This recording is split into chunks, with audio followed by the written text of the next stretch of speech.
देश की मोहब्बत ईमान का हिस्सा है। इस मोहब्बत के अंदर सोने पे सुहागा तब हो जाता है जब हुसैन की तमन्ना इसमें शामिल हो जाती है कि मुझे हिंदुस्तान जाने दो। हमारी आस्था इमाम हुसैन में भी है, क्योंकि भारत में पैदा हुए हैं तो देश की मोहब्बत हमारे मन में पैदाइशी है। हिंदुस्तान आने की हसरत रही जिसे, हम लोग उस हुसैन का मातम मनाते हैं। हाँ, हम हुसैन वाले हैं, सेवक हैं राम के। रावण का और यजीद का पुतला जलाते हैं। रावण का 4 पंक्तियां यहां से और पढ़ता हूं। किसी का दिल जो दुखाए वो दिल लगी ना हुई, कभी किसी को सताकर मुझे खुशी ना हुई।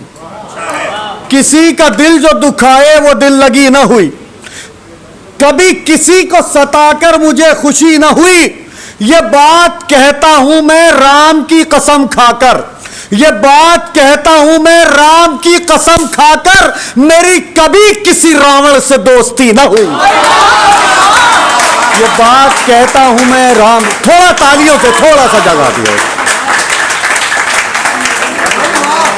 राम जी ने सर झुकाकर राजा दशरथ से कहा। देखिए, मैंने कहीं इतिहास में नहीं पढ़ा कि राजा दशरथ ने रामचंद्र जी से डायरेक्टली ये कहा हो कि बेटा मैंने वचन दे दिया है, तुम वनवास चले जाओ। मुझे कहीं नहीं मिला। मर्यादा पुरुषोत्तम ने सिर्फ महसूस किया कि मेरे बाप ने वचन दिया है, मुझे इसका पालन करना है। कहीं देखिए, मैं क्योंकि बेसिकली मेरा कम्युनिटी के हिसाब से ताल्लुक नहीं है, कहीं गलती हो जाए तो माफ कर दीजिएगा। राम जी ने सर झुकाकर राजा दशरथ से कहा, फैसला वो है मेरा जो फैसला है आपका। राम जी ने सर झुकाकर राजा दशरथ से कहा, फैसला वो है मेरा जो फैसला है आपका। राम ने वनवास जाकर यह सबक सबको दिया।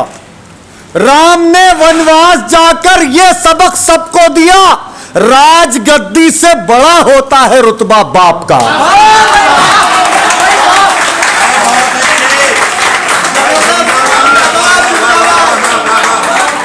राम ने वनवास जाकर यह सबक सबको दिया, राजगद्दी से बड़ा होता है रुतबा बाप का। छोटी सी गजल है और इसका आखिरी शेर जो है वो भी मर्यादा पुरुषोत्तम रामचंद्र जी को समर्पित है। 3 मिनट के अंदर ये बात मुकम्मल हो जाएगी। मतलब पढ़ता हूं। इस मतले के अंदर एक वर्ड है शब्बेदारी। हरिओम जी, शब्बेदारी एक उर्दू का शब्द है। शब कहते हैं रात को और बेदारी कहते हैं जागने को।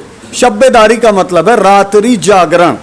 पढ़े लिखे लोग बैठे हैं और ऐसे सामाइन तो बड़ी मुश्किल से मिलते हैं। मैं समझता हूँ 10-20 हज़ार में भी अच्छे लोग जो होते हैं वो इतने ही होते हैं। तो मैं बहुत खुशकिस्मत समझ रहा हूँ अपने आप को कि ऐसे लोग मेरे सामने बैठे हैं। हरिओम जी, आपका आशीर्वाद इस मतले पे चाहता हूँ। मित्तल साहब आपका भी। श्रीकांत जी, ये मतला भाई साहब, मेरा तो पेपर था, मैंने पेपर की तैयारी की। मेरा तो पेपर था, मैंने पेपर की तैयारी की। फिर पढ़ता हूं मिसरा।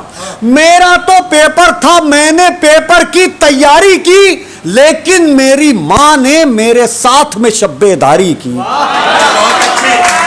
मेरा तो पेपर था, मैंने, बहुत शुक्रिया, बहुत शुक्रिया, बहुत शुक्रिया। मेरा तो पेपर था, मैंने पेपर की तैयारी की, लेकिन मेरी मां ने मेरे साथ में शब्बेदारी की। हरगिज कोशिश मत करना ऐसे लोगों से यारी की। हरगिज कोशिश मत करना ऐसे लोगों से यारी की, जो आंगन में कांटे बोकर बात करें फुलवारी की। हरगिज कोशिश मत करना ऐसे लोगों से यारी की, जो आंगन में कांटे बोकर बात करें फुलवारी की। बच्चे को गोदी में लेकर, मुझे नहीं मालूम शेर कैसे सुनेंगे आप, लेकिन मैं अपने शेर का जिम्मेदार हूं और मैं ईश्वर से दुआ करता हूं कि मेरे लहजे को तासीर दे दे, कि मेरी आवाज आपके दिलों तक पहुंच जाए। मेरा तो पेपर था, मैंने पेपर की तैयारी की, लेकिन मेरी मां ने मेरे साथ में शब्बेदारी की। जो शेर पढ़ने जा रहा हूं, इस शेर को मिला के 3 शेर और गुफ्तगू आइंदा मुलाकात तक के लिए मुलतवी, क्योंकि हमारी बातें कभी खत्म नहीं होती हैं, ये मुलतवी होती हैं, पोस्टपोन्ड होती हैं अगली मुलाकात तक के लिए। मेरा तो पेपर था, मैंने पेपर की तैयारी की, लेकिन मेरी मां ने मेरे साथ में शब्बेदारी की। बच्चे को गोदी में लेकर सोच रहा है एक मजदूर, इस होली पर जाने कितनी कीमत हो पिचकारी की। बच्चे को गोदी में लेकर सोच रहा है एक मजदूर, बच्चे को गोदी में लेकर सोच रहा है एक मजदूर। बहुत शुक्रिया, बहुत शुक्रिया, बहुत शुक्रिया।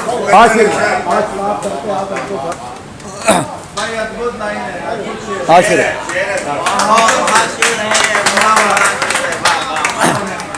बच्चे को गोदी में लेकर, बहुत शुक्रिया, बहुत शुक्रिया।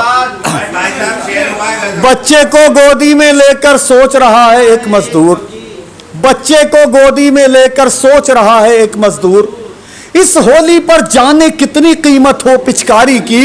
उसके उजले दामन पर बदनामी के धब्बे टांके,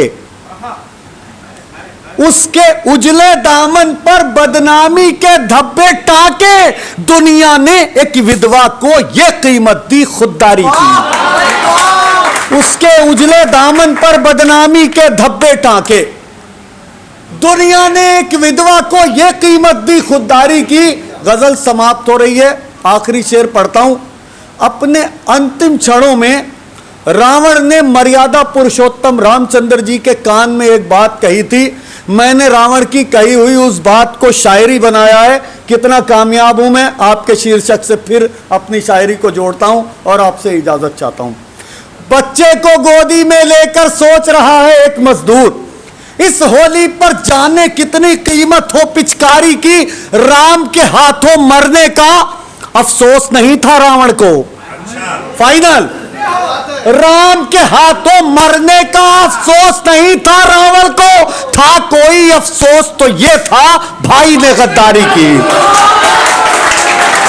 राम के हाथों मरने का अफसोस नहीं था रावण को, था कोई अफसोस तो यह था भाई ने गद्दारी की। भारत माता की